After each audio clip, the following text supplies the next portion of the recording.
You know, in Numbers chapter 18, there's a little clip of a verse that says that God wanted to establish a covenant of salt with his people. And the reason he chose that was because in the ancient world, refrigeration was non existent.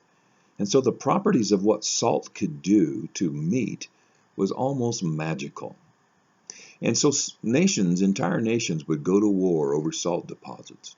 The Romans would even pay their soldiers in salt, giving us the term salary. And then they also would sprinkle salt over their leafy vegetables, giving us the term salad. You also probably know that there's an Old Testament story about Lot being told by God to flee an area and his whole family, but his wife disobeyed God and looked back, and God turned her to salt. They took her with them, giving us now the first salt lick. That's not true at all, but it does show you how important salt was in the ancient world. And the reason it was important was because the world was growing corrupt. It was becoming selfish. It was becoming filled with rot and decay. And so God wanted to establish a covenant with a new people, a new community, a community that would show mercy and grace and love and kindness. And by doing that and spreading that around to slow down the corruption, he wanted to bless this new people, bless them to be a blessing, to be salt in the earth. Do you know any salty saints? I've known a few. The one that I'm thinking of right now was an 89-year-old woman at a former church named Effie Payton.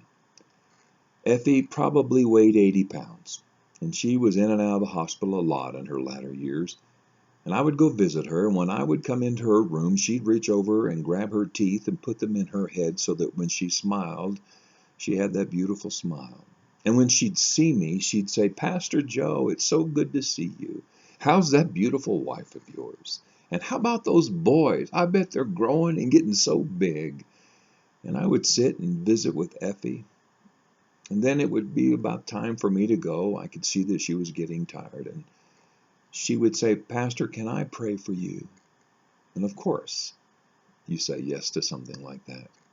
And so she would begin to pray for me, and she would pray for my wife, Lynette, and Cole, and Clint, and Caleb, and our church. And then, with one eye open, she'd notice a nurse come in the room, and she'd start praying for the nurse by name, and then the nurse's family. And sometimes she would even share the gospel in her prayers.